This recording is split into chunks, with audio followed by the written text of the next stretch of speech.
Welcome into Bears Weekly, powered by IGS Energy, a Chicago Bears network production. Bears Weekly is brought to you by Advocate Healthcare, Athletico Physical Therapy, CDW, Connie's Pizza, IGS Energy, and Miller Lite. Here are your hosts, Jeff Joniak, a.k.a. the Mayor of Bearsville, and his sidekick, Tom the Surfmaster Thayer. What is brewing with the Bears? They've pocketed 3 consecutive wins, including back-to-back dramatic endings on the road, a pair of NSC wins in the process, and a 1-5 New Orleans Saints outfit arriving at Soldier Field Sunday at noon. Yet we are live. Audience, first time this year in the PNC studios here at Halas Hall. We've got friends, family members, employees, staff, partners, Tom Thayer from ESPN and the great Good Karma family. So give yourselves an applause for coming here. Thank you. I think they put you guys through drills and stuff over there at the Payton Center. Yeah, everybody got okay? No, nothing pulled, nothing broken. That's good. This is the biggest audience ever. It honestly is. It's like it honestly is. It honestly is. My name's Jeff Joniak. That's Tom Thayer. And the third member of our radio broadcast crew, entering his third year as sideline reporter, but bigger than that, this is 2006 Super Bowl fullback Jason McKie. J-Mac. Yes, sir. Also the head coach at Carmel High School in Mundelein. Probably had a practice this afternoon. Yeah. How'd that go? You got Loyola Academy this week. A big one coming up. So, walk through. It's Thursday. It's we Thursday. Play, what you mean? When do you play play? Tomorrow play night. tomorrow. Oh, okay. We got I was thinking Saturday. We got to get ready. You know what? When you play Monday night, you get home at 5 in the morning. Yeah, the week goes by so fast. Yeah. I kind of wasn't. Went home and went to practice and coach practice the next day. I know. Yeah. Are you trying to give him the business? I'm just messing with him. Usually J-Mac, and we're really honored to have J-Mac, and not only here tonight, but on our crew. He's brought a whole bunch of new life into the broadcast. He's now comfortable giving me a hard time at every opportunity. His big thing, he just laughs and glares at me, and I think I did something wrong. And otherwise, he's just trying to get under my skin, and you're doing a quite good job at it. I just like to have fun. You got to have fun. Bears are winning, right? And that's fun watching the Bears win. Yeah, a little bit. That was tepid. Come on. Yeah. I mean, Fun. what? The Bears are winning. 3-game winning streak, right. baby. Right. Big one on Sunday. Got the New Orleans Saints coming up from New Orleans. Hopefully we're going to make gumbo out of them. I'm excited to kick this thing off. We got to thank the other members of our crew. Dan Barilli over here helping us out tonight. Paul Zarang, our great engineer throughout the broadcast season. He's been doing it for a very long time here tonight as well. Thanks to our producer, Kendra Smith. And also Jordan Tredup and Katie Fox from the Bears, the executive producer of the Bears Radio Network, Eric Ostrowski as well. So this is likely a week without any pads, right? You're just trying to get through the week on short rest after that road Monday nighter, Tommy. Yeah, according to the collective bargaining agreement, they only have so many full padded practices once the season starts. And so I think when you have an exhausting trip back from Washington after a Monday night game, it's more important to regain your strength and energy back than it is to go out there and just put pads on again and start, beating yourself when you really don't need to do that because everything's so fresh in your mind. But, Ben's a hard-working guy. He never lets these guys rest, and whether they're in pads or not pads, it's still going to be a legitimate, aggressive, high-speed, fast practice after yesterday. I know yesterday was more of a walkthrough, putting together the game plan. Grady Jarrett still not practicing today with his knee. Cairo Santos, his thigh, and Noah Sewell with that concussion. Limited today for DJ Moore, so that's positive in the right direction. Aman Agbang-Mamiga, his window of opportunity is now open to come off the practice squad. J-Mac, DeAndre Swift with a groin, and then full practice for Austin Booker and Travis Homer, and Jonah Jackson working through an ankle. So more bodies coming on deck here. It'll be interesting to see if they'll get deployed right away. Yeah, especially when you look at Austin Booker, right, a guy who had a lot of success in the preseason, getting to the quarterback, and you need reinforcements on that defensive line, help you get to the quarterback. So Austin Booker, hopefully coming back would be a huge boost for Bears defense. And then for the Saints, nothing really significant right now. So limited for Alvin Kamara, the ankle for the great back, and he is a great back, both by land and by air. Isaac Yiadom, their starting cornerback, he has a hamstring, but those guys were limited. I'm referring to these guys as a plucky bunch, the Saints. They have some. Yeah, I heard you say that. What does that mean? They're just they got some energy to them, but they don't have a finished product just yet. They got some young guys. They got a lot of veterans of impact, and they make you work for a victory. That's for sure. They're not going to lay over and they're not going to just look past these guys. That's that term. Yeah, you have a new head coach, and Kellen Moore is not going anywhere. So he's going to be there for the long haul. And so when you have a plucky bunch, there's still a lot of guys that are trying to make sure that the coach has a good impression of them so that they're here for the future. But then I was upstairs reading some articles, and you got trade conversation about Alvin Kamara. You got trade conversation about Olave, the receiver. That's a distraction, and that's not a good locker room distraction because now the conversation that Alvin Kamara is having with other guys on the team that are maybe in his same position or a little bit more experienced, now they're thinking about themselves because they're having a conversation with Kamara. And then you have Olave, who's a good receiver. Yeah. Most of these 67 targets, so they go to him double more than anybody else. But that is not good conversation. They can't control that. Obviously, this is what happens. It's like baseball now, and the trade deadline. So, hey, they're out of the race, so they're gonna. Now we're looking at football that way, which is crazy. So Brian Callahan gets fired in Tennessee. Names are popping up. They start linking apparent or assumed weaknesses at positions. Oh, well, maybe Team X is going to go after a couple of defensive linemen here. And Kamara's already told him, I want to stay here the rest of my career. The main thing that as a player that you can control is the tape, right? The tape. So it doesn't matter, what the outsiders are saying, trade and all this other stuff. The thing he's controlling is the tape. I got to go out there and perform well, regardless of what everybody's saying. And he's played well. Spencer Rattler has targeted him a lot. In terms of out of the backfield, we know he's a great dual-threat running back. He still runs with physicality. He can run outside on the perimeter. He can run in between the tackles. He's a do-everything back. And when you have a weapon like him, because of his physical talent and his abilities and the things he can do, trade value, people are definitely going to look at him because he brings a lot to the table. But as a player, I'm sure Alvin Kamara is just focused in just on this game against the Bears on Sunday. And before we go to a break, I just want to talk about Caleb Williams because I've been harping about the situational football details. They're really starting to pop. And I'm going to do it again. I just was on Watto and Sylvie talking about it. First of all, the 3 game-winning fourth-quarter drives here in the last 6 games. That's important. That's where he gets most excited. That's his jam. But he's got high quarterback rating on first down, red zone, third down, blitz. He's 7th among quarterbacks in deep ball yards and also on deep ball 21-plus air yards, 100-plus quarterback rating. All of those. Now, you can look at completion percentage and all that. And that needs some adjusting as we go, and there are other things. But how excited does that make you this early in this system that how quickly it's maybe starting to come together? I think the excitement is contagious because when you bring in a new head coach that you have high expectations, who's going to be a successful guy because we've learned a little bit about him when we know how intelligent of a coach he is. And then you have that attachment to a quarterback that has extremely high expectations on him because where he was picked, where he came from, and his college success. So now you're starting to see that intersection, that's taken a hold, and you have those numbers of success. So I think it's super exciting for the head coach, for the quarterback, for the rest of the team, for the defense, and everybody that's involved because these guys are finally growing with each other. And, man, the next step is just incredible. Yeah, and it's good to see that you have a quarterback, right, that you trust. Like, those are critical situations, critical moments, in the game, and you have a quarterback that's excelling and performing, in critical situations. And that's what you want as a head coach.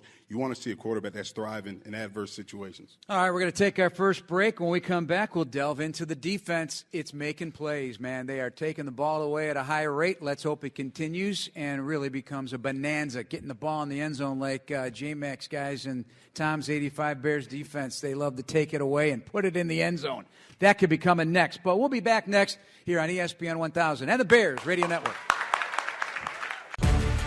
Bears. It is good! Bears Weekly. Time expires! A deep dive into all things Bears. And the Bears win! With Jeff Joniak and Tom Thayer, this is the home of the Bears, ESPN Chicago.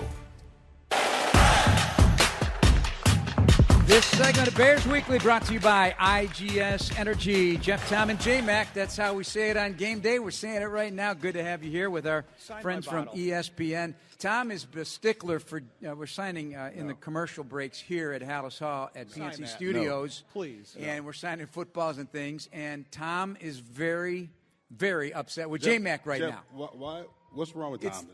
The Bears are winning. Beautiful weather outside. We got a great crowd. We got great food. Clap it up for Tom. Let's make Tom smile, guys. Let's make Tom smile. Please just sign this. Gale Sayers, the best autograph of all time. He takes his time. Ever. And Tom's good. He gives but J-Mac does a quick J and a number. Is that what it looks like? Is it the 30? No. It's a good signature. It's a good signature. I have horrible handwriting, so mine's always a struggle. So it is what it is.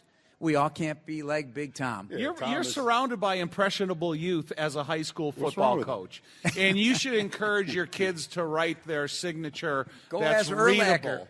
Urlacher, a B. Well, and mine's a better line. than his. Mine's better than his. Exactly. I've seen some really awful ones over the years. All right, we got to talk. Sorry. We got to talk, Dennis. We'll get to our interesting lives here in a minute, but. Dennis Allen's defense, first of all, he likes big, he likes fast, he likes nasty, he likes violent, and he likes taking the ball away. So 12 takeaways, number 2 in the league, 40 points, that's 4th in the league, plus 8, that's tied for first with Jacksonville. 6 players have a sack, 5 have an interception, 3 have a forced fumble. But his handling of the running backs last week, take the running quarterback out of it because he got some yards, but that's going to happen. But they got better. They got better on the road in that environment with a team that likes to run the football very well. How did you think the defensive line did, and what the flexibility that's being shown here with guys like a Shamar Turner kicking to the outside edge? Unbelievable. I think that his plan of attack against the running obvious downs, 1st and 10, maybe 2nd long, when they would bring in an extra offensive lineman, he would keep in a 3rd linebacker, and he would be able to expand their responsibilities but never give up escape hatches for the quarterback and stuff. And the defensive line, they played a physical brand of football where they didn't allow the offensive linemen to get to that 2nd level to start getting in the way of linebackers. So there was exposure to open running lanes. And when the running back, who's a good running back, when he was getting hit at 2 yards, he wasn't making another 4. He was getting 2 yards, and he might got another half yard just because of the strength of NFL running backs. But I think the whole plan of attack with 3 linebackers, then you take out a linebacker and you bring in Kyler Gordon, I just think it was a masterful plan. And you brought up Shamar Turner. He played so well at the defensive end position that we didn't know he could play that well, that if you get Austin Booker back, you got so many more guys that are playable on game day. 2 young guys with juice and energy. And like you said, Dennis Allen did a great job of creating creativity with the personnel that he had, right? And then the one thing that really intrigued me is they played sound on defense, right? You had guys that had good gap integrity, guys were in the right gap, but fundamentally they actually tackled. Like we saw a lack of tackling, right? In the first few weeks, we saw when they played the Raiders, right? We saw a lack of tackling. That's why Ashton Genty had a big day. But I saw physical tackling. I saw all 11 guys on defense getting to the ball, right? We saw the punch out by Montez Sweat, right? The first guy in held him up. Montez Sweat was the second guy in. He punched the ball out. So when you have gang tackling like that and you have guys playing on the same page and playing at a high level in terms of physicality, when you get those takeaways. I felt Javon Dexter played his best game, not just statistically. He had 5 tackles, sack and a half. 1, he chased the guy out of the sideline. That was a negative play. Daniels got a sack on that. Not a hit sack, but without Grady Jarrett playing next to him, he had himself his best game, in my opinion. What do you guys think? Because that's a player that continues to be in my focus of rising to his abilities and becoming a big impact player here in this season. I think he plays a different style of football if he has Grady Jarrett next to him, who's super explosive, and he's got to take multiple blockers with him. But then when you get the big Billings and you get Jonathan Ford and you get Chris Williams, guys that have that 350-pound frame, it's a different style of interior defensive line play. But I think Javon Dexter, with his length and his ability to separate, and that running sack that he got, that's some pretty impressive effort that he gave. And then if you look at that sack that he got, you look at the guy that's running right next to him is Shamar Turner, and he's coming from the opposite side defensive end position. And I was really surprised at how well that he can run in the open field. Yeah, it goes back to, Javon's a guy who's always putting in work, and I had the opportunity to be around him. The past few weeks, he's been up at school on their day offs. He's been at Carmel working out on the field and putting in extra work. On the day off. On his day off. And I said, hey, day off. He's like, hey, the way we were playing, there's no days off. So he's putting in work, and it's good to see him getting So what's results. he doing? He's doing a lot of hand fighting. He's working on his get off in terms of, getting off the ball. Just a lot of things to sharpen his craft. And it's good to see. I like, because I get an opportunity to show my kids at high school, hey, this is a guy that's working on his day off at the highest level. So there is no such thing as day off if you want to be great. If you want to be average, just do what everybody else is doing. Do you want to be great? What do you got to do? You got to be different. And it's good to see him being different right now, and it's paying off. I mentioned this also on Watto and Sylvie. We're going to break here in a second. But Al Harris, I love talking to Al Harris. He tells you exactly the way it is. There's no fluff. He's very, very firm in how he thinks about football. And I made the comment about guys being not in position, but the ball's finding them. And I said it as a positive. And he's just shaking his head. No, it's mindset. That's where it all begins. It's mindset. And he went in to explain. And I said, well, did you have this in your career? Because he was a terrific player, obviously. He goes, absolutely. From my first exposure to coaching, Emmett Thomas. Emmett Thomas is a Hall of Famer from the Kansas City Chiefs and some other teams. 58 interceptions in his career and 5 touchdowns. So he was a takeaway machine. And that's himself. when they threw the ball 12 times a game. Think about that. And he's not kidding. He's not kidding. Nor did they care about completion percentage, because guys like Joe Namath are in the Hall of Fame at 50.1% completion percentage. Right. Today, that wouldn't fly. It just wouldn't. It's going to get replaced. Yeah. Today. John Elway never threw more than 27 touchdown passes in a year. Now that's a good weekend for some teams. Or at Carmel, where I noted that they scored 50 or more points 5 times this season, including a 70-burger you threw on Marian Catholic. Is this correct? Yeah, it's just wow. How about that offense? Yeah, just putting in the work, man. It's the kids. Putting in the work. That's coach speak, J-Mac. It's honesty. We're putting in the work, and you get the results, right? It's people buying in, right? People understanding the details of what their position requires them to. Who's your OC?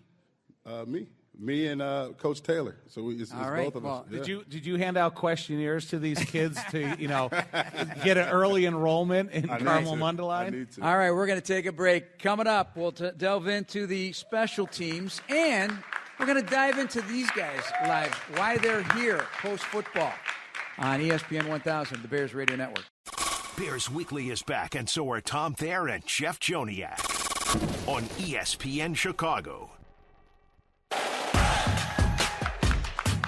This segment of Bears Weekly is brought to you by Athletico Physical Therapy. Visit athletico.com to request an in-clinic or virtual appointment and start feeling better tomorrow. Jeff Tom and our special guest this week, Jason McKie. We're at the PNC Studios here at Halas Hall for a live audience, and they are loaded with youngsters. I love it. How many Caleb Williams jerseys do we have in here? Stand up if you're wearing a Caleb Williams jersey. Okay. We got quite a few. All right. I think Roma Dunze is number 2 on the list. We got any Roma Dunzes? Okay, we got a few. We got any 57s for a Tom Thayer? We have a Mike Ditka, though. Yeah, I see that. I like the Mike Ditka. Kyler Gordon had looked like a special edition something that he's into fashion, but it was a Bears-themed shirt walking onto the bus after the game and the big 89 on the back of Mike Ditka. No, very nice. Very nice salute to the coach. All right, before we get back into present-day Bears, I'll sprinkle this throughout. J-Mac, when you were a player, you were unbelievably nice to me. in the locker room, and you had the gift of talking. And I did features on you, and you were very open about it. And then, you're going into coaching. You're trying to figure out your path. When did you decide that this might be something you'd be interested in post-playing and coaching career? Yeah, you talking about media? Correct. Well, this is the broadcast crew. Yes, something like this. So I knew if I wasn't playing football, I always wanted to talk about it.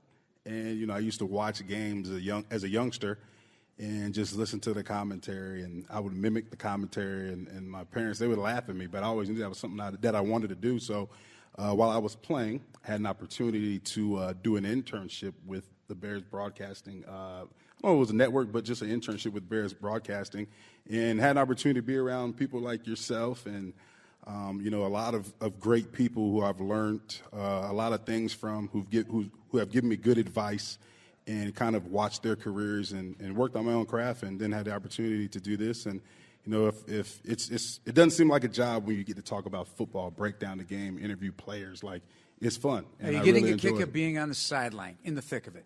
Yeah, it was weird at first, and sometimes, coaching high school, I have to realize that, I'm on the radio and I'm not coaching, because there's some times where, I find myself wanting to take a timeout and I can't because I'm on radio, or there's a... Seriously? Or I'll say, man, run it again, and I'm on radio. So it's awesome. It's good to be down there and see the game from a different lens. It's good to interact with you guys and be a part of this team and be a part of our group. And it's good because the Bears are winning, so it makes it fun. It's definitely hard when things aren't going the Bears' way to interview guys, and you've been in their cleats, you've been in that locker room, and certain guys don't want to talk to the media, and you got to be that guy like, hey, we're going to talk. We have to talk about this. But it's good. It's been fun. How would you describe your relationship with Caleb now? Really good. The funny thing is the things that people hear on a post-game interview, we probably talk a little bit longer before we do the interview than when we actually air the interview. So I think he's comfortable with me. He answers all my questions. I give him, ask him the easy questions, ask him the hard questions. I don't shy away from asking him questions. He's real receptive, and he gives me good descriptive answers. So I think our relationship's really good. Tom, I know when you first got finished with your playing career, you dove right in and did stuff at Fox 32, had some fun with those guys, and then when possibility became evident to join the broadcast crew, you threw your name in there. Was that, and this is, don't get mad at me, but was this the first time, was that the first time 29 years ago that you actually applied for a job? That's great. Yeah, probably so. Yeah? I'm not trying to be funny. Well, when I got my first opportunity, I was retired and I had spent a bunch of time in Hawaii surfing, and I came back and I met a guy from Fox, and he says, "Are you interested in broadcasting?" And I said, "Of course." And he goes, "Well, how about doing some stuff with Fox?" And that, of course, I jumped on it. The thing about it is because, there's not a lot, it's hard to fill out a recipe after you retire from football. Because you're 33 years old. Fill out a recipe? Resume. Resume. Did I say recipe? Yes, you did. Because this guy's the best cook in the planet, so it wasn't a reach. I'm like, wait. No. So I don't think you have a resume. You've never made a resume. You retire when you're 33 from football, and your resume is, I've been playing football since Pop Warner. I went to college, but I was playing football. Then I went right into football. So there's not a long, extensive, And I know you've said this, and this is fun for me because I'm actually interviewing him right now instead of just talking to him. So there was never, I'm assuming this, never a plan B, period, with football. No, I mean, my plan, what else? I never had another option in my mind. It was play football only. And then talk about football. Yeah. Get mad at football. Yes. Get excited about football. But when we were at Notre Dame for the playoffs when I was here, and I did this article that was on the back of the Sun-Times, and they asked me, "What do you want to do?" I said, "Well, I'm going to be a broadcaster because I know I can do a better job than a lot of guys that are doing it now." Oh boy, that was my answer. And the picture was taken right in front of the Golden Dome, and so. I just always felt like J-Mac. You know, the thing about it, too, is we have the opportunity to spend a lot of time in a career, and we're watching tape, and we're studying defenses, and we're around a lot of different personalities in and out of the locker room. And you get a chance to meet a lot of people, and I think it has an effect on you in determining where you're going to go. Well, yeah, the amounts of people are just flabbergasting when you think about in the building, outside the building, where they are now, other teams, the past, the 06 to 2010 bunch and beyond are some of my favorite people in the world. Most of those guys live in the Chicago area, and I consider friends and would do anything for you, honestly. They're really good people. And the 85 Bears, obviously, that was the first year I started covering sports. It's 40 years ago. And I was covering training camp in Platteville, Wisconsin, scared out of my mind talking to these guys. They were bigger than life, even though we were in the same age range. But, it's just a great football, and I've covered every sport. I've been to everything you could possibly think of, but football always felt like my wheelhouse. And the people, it's the people. It's not just a bunch of people running around that don't know much. These are smart people in all aspects of football, and you really appreciate what you guys have put in, the effort, and there's never a guarantee it's going to pay off. It's never going to mean you're going to win games. It's never going to, maybe not win a Super Bowl or maybe even not make it. And I really have a lot of respect for what you guys brought to the table and for this franchise. So thank you. No, thank you. I think when you're actually in it, and I know, Tom, you can probably attest to this. When you're in it, you're playing, you're traveling, you're practicing. You don't actually look at what you accomplish, the less than 1% to play this game. And when you retire and you sit back, and even more so now, me being on the sideline and me seeing the things that these guys go through to travel and what they go through in games, it's like, wow, like I actually, was blessed to achieve that. And, you have a whole new appreciation and perspective. And now, still being a part of it, still being a part of the Bears family, being a part of the ESPN Chicago family, getting the opportunity to broadcast the game live, it doesn't get any better. And it's through the game that I grew up loving, the game that I love through football. It doesn't get any better. So, like I say, it's not a job. It's a blessing to do this with great people. And it's just fascinating to see, especially, like I keep saying, when the Bears is winning, it's even better. So it doesn't get no better right now. But, working for your security, too. We had a collective bargaining agreement back then that you could get cut at any day. And I went my whole career here never missing a day of practice, never missing a game, never showing up late. And I walked in this building every single day of the fear of losing my job. And that's just the kind of mentality that Dick could put on you. It's perform or you're gone. And so when you talk about the pressures of the travel and everything that goes along with the career, the pressure is every day. It's every day, all day. And when I went to college, I wanted to stay academically eligible, and then I wanted to keep my position. And then once you get an opportunity to play, it's just how long can you maintain that? Right, and it's only gotten more pressure because there's an attachment. I mean, the money is different, obviously, but there's pressure that comes with that, and you got social media. So it's a whole different ballgame. It's hard to put into context, honestly. I don't know where it's going after. In the next 10 years, I have no idea what it's going to be like. I just look at it, right, and I look at our itinerary each and every week, and I'm still fascinated by how many team buses there are. There are like 18 buses. When we played, it was 7. There's 7. When I played, there was actually 8 going, 7 coming back. Right. And when I played, you were on those team buses. It was like 4. Yeah. Did we have 4? And the funny thing is, when I first started this job, and I'm on the sideline, and there's all these people on the sideline, I asked them, I said, hey, what do you do? Well, I do the video for Instagram. What do you do? I do the video for Twitter. What do you do? I do the sound for Instagram. Like, it's so much that goes into this, right? It's so many guys, so many moving parts in an organization. But if you want to be an elite organization, all of those moving parts, right, all the way down to the nutritionists, all the way down to the athletic trainers, the coaches, et cetera, everybody's got to be on the same page, but everybody's got to be performing at an elite level if you want to ever have an opportunity to be good. Was there such a thing as sideline passes in the 85, 86, 87 era? Yeah, they were. They were just a paper tag that hung but, from I mean, your belt. was it covered like it is now? Because now it's there's a lot of people. But you know what's funny is in the 80s that Michael Jordan and Richard Dent were best buddies. So Michael used to come to all the home games, and he would a lot of times come with Scottie Pippen. Eventually, they kicked him off the sideline, or they asked him not to come on the sideline because he was too big of an insurance risk. Oh, my gosh. And because of you're so close to the action. So they stayed during the game? The whole game. Oh, they come on. Listen, that's crazy. We would be in the locker room, and they would be sitting on the training tables. In there. That's pretty cool. Yeah, I know. I was sitting there, oh, my God, I'm sitting in there. You know, here comes Dick Butkus. There's Gale Sayers. There's Ed O'Bradovich. Here comes, Ditka and his star. And then here comes Jordan and Pippen and stuff. And they're all sitting in the locker room. And it's just an amazing thing to see. But then you talk about the sideline part of it after a period of time. And it was great. It was super motivating to, be playing your sport in front of the GOAT. If he played football, what position would Michael Jordan be? Put your scouting caps on. Receiver? Yeah, I'd put him definitely receiver. Yeah, he's got to be receiver. Until he got a rib shot at 30 degrees. and then he'd go back to gym shoes and gym shorts. Yeah. How about Blackhawks? Same thing?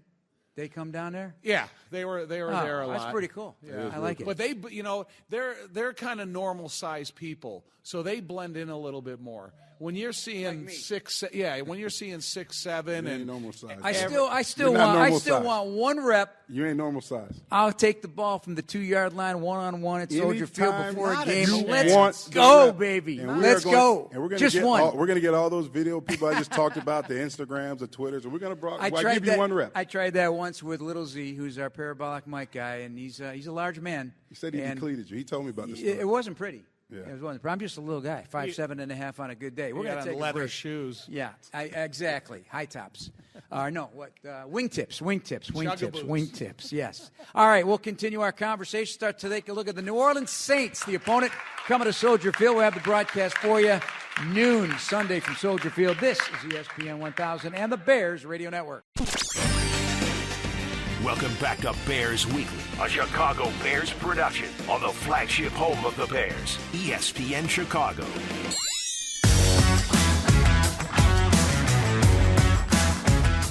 This segment of Bears Weekly brought to you by IGS Energy. Jeff Joniak, Tom Thayer, and Jason McKie, our special guest this week as we get ready for the New Orleans Saints. A lot to break down, number one, because let's start on offense. The offensive line, I like their center a lot, Eric McCoy.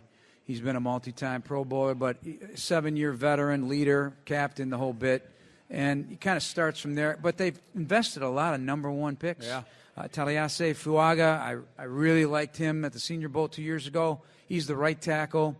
And they got some guys inside, Tommy, that look like they play a nasty brand of ball. What do you think of their offensive line? That's the one of the reputations of the New Orleans Saints for quite a few years. They always had an aggressive offensive line, some good individual standouts.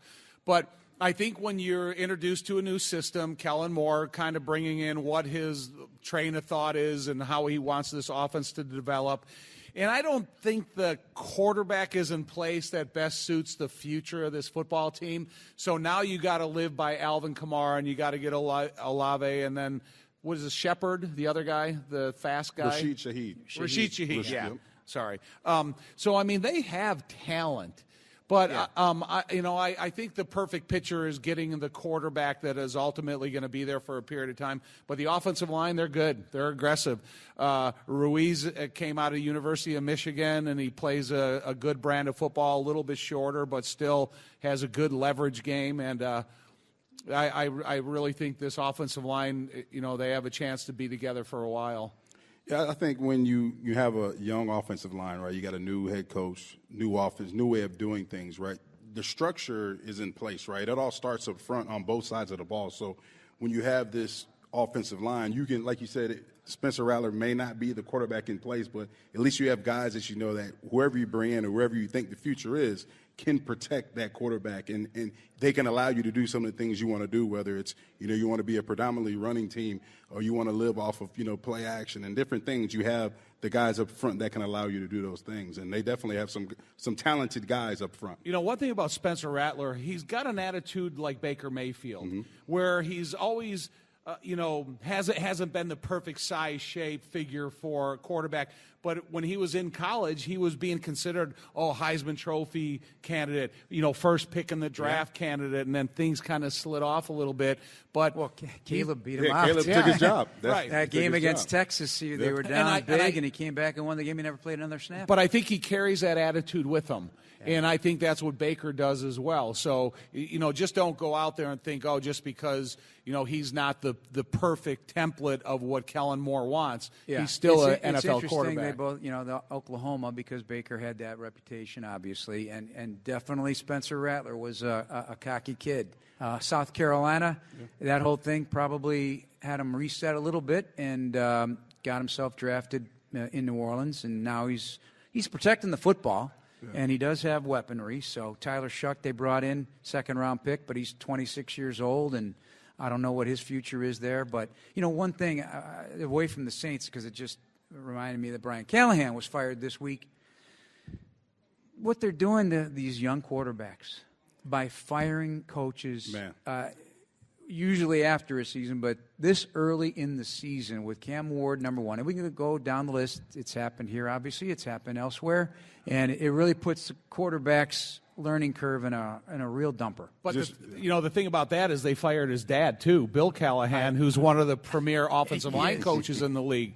And so that's a bigger obstacle. Yeah, it's tough. It's like, you look at – there's no patience anymore. And with these young quarterbacks, you have to have patience, right? They're coming from a college game in which some of these quarterbacks didn't even get in the huddle.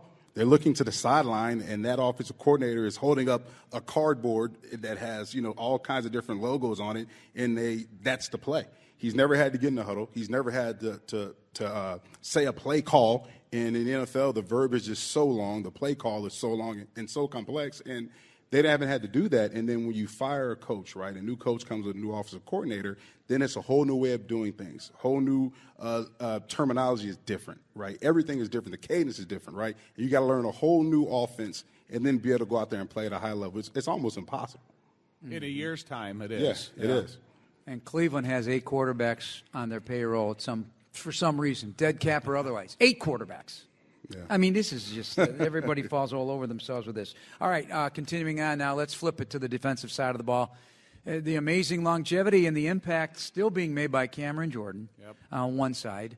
And then Carl Granderson is still a young player, but he's a filthy player now. I mean, he's mean. He's out there, and he's making some things happen. And then DeMario Davis, not unlike Cam Jordan, a respected veteran. Every time he pops up, he's a dude. That is a man that's still knocking you back and making big plays. So you start right there, and that front seven is something to be aware of for the Bears coming into Soldier Field. New Orleans has always been a different team at home than they are on the road because they get such supportive crowd noise at home in the Superdome that the defense has a little bit of an advantage, and no one's capitalized it better than Davis, the linebacker. He gets protected by the defensive tackle. He's got great lateral instincts, and he understands the defense that he's playing, whoever the coach is. So you kind of hope that with the Bears having the advantage, being able to hear the snap count in the way the offensive line played last week in Washington, hopefully they can even have a better performance against a good defensive front 7 or 8, depending upon their personnel matchup. Yeah, and I'm glad you're mentioning the defensive front because for the Saints defense, that's it. Yeah, that's the strength of the team. You look at the secondary. You look at look at last week. Drake May, 3 touchdown passes. Should add more. And I look at if that defensive front isn't getting pressure and they're not playing at a high level, it could be a good day for this Bears offense and those receivers because you look at some of the guys they have on that defense. Kool-Aid McKinstry hasn't performed well. They really susceptible against the pass, and we'll see how they put it together. But Ben Johnson knows that he's studying tape probably right now, and he's putting some things together to take advantage of a bad secondary that the Saints provide. Yeah. These are young players, and they have a lot of speed back there. So they're projects, I guess, a little bit, even though they're high draft picks. The best name I've ever heard in football is Kool-Aid McKinstry. Yeah. I think. Don't you? What's his real first name? I don't know. I have to find that out before kickoff. Yeah, the running back last week, he's got a Jacoby, but they call him Bill. It's Bill. That's Bill. Long story. But, Bill from an animated Bill Cosby themed program. Anyway, and then Jonah Sanker is a rookie out of Virginia. I like this player. That's another player to keep an eye on. But they miss tackles. So I think this is where the catch and run of Ben Johnson. Last week, Bears almost had 200 yards of yards after the catch. This is a big part of his offense, and that's what he wants to see. The screen game with Swifty, as he likes to be referred to by this coach, and the work being done in that regard, even with Kyle Monunga. He had a nice rip-off one as well. I think that's exciting to see. All right, we're going to take another break. We will be right back here from PNC Studio at Halas Hall. This is Bears Weekly on ESPN 1000 of the Bears Radio Network.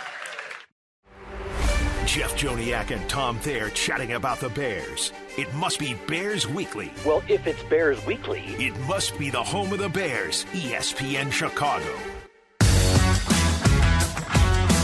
And this segment of Bears Weekly is brought to you by Athletico Physical Therapy. Visit athletico.com to request an in-clinic or virtual appointment and start feeling better tomorrow. So many good things from the coordinators today. Coordinator Thursday here every week at Halas Hall throughout the National Football League. Declan Doyle impresses me with everything that comes out of his mouth, football-wise, and it's sharp. There's no thought; it's knowledge. Yeah, I enjoy listening to him. Like he's on point, and the funny thing is he answers every question thoroughly. Like it doesn't seem like he withholds information. Yep. So when he's on that podium, I may not be there in person, but I'm tuned in. I listened to his press conference today, and he's sharp. What'd you learn today? A lot. Just in terms of quarterback play and how they. Talking about how the growth and development of Caleb Williams, and just talking about how this offense is evolving and the reasons why it's evolving. And, he talked about the work they put in, during the bye week. And he talked about the offensive line and how they were focused on the run game, right? And the focus came from them actually, being able to execute their double teams and then climbing to the second level of the Commanders because they did have really good linebackers. Like, he's giving you all that football knowledge. Like, he's giving you everything in his press conference without withholding information. Positive reinforcement of quarterback fundamentals. Yeah. They talk about that week in and week out, and I do think it's something that needs to be repeated because repetitiously that's how you improve. Yeah, are there things that you're hearing that you sit there and you start bobbing your head, yep, that's what I want to hear? From all these coaches. Well, for me, being an ex-offensive lineman, when you talk about the continuity, because we've heard that word continuity in offensive line over the last 10 years at a nauseating pace. But I think Dan Rochar has done a great job of making sure when Ben talks about it, they're getting the job done. Because I think this past week, in some of the most difficult circumstances, the offensive line played their best, most physical game. They had continuity on the interior between the center and guards. They had the most physical approach to offensive tackle play that they've had, and they got results because of it. So when I listen to the offensive line details that are addressed every week in the press conferences, I love hearing what I'm hearing. Special teams did a nice job, too. There's a lot of good things, and I got to give a shout-out again. Daniel Hardy now has 20 special teams tackles in the last 22 games. He's a monster. Since last season. He's a monster. 20! He's a monster. And he's passionate about it, too. Yeah. I remember after the Raiders game, I had a chance to talk with him after the game, and he was like, J-Man, who can block me? And I was like, nobody.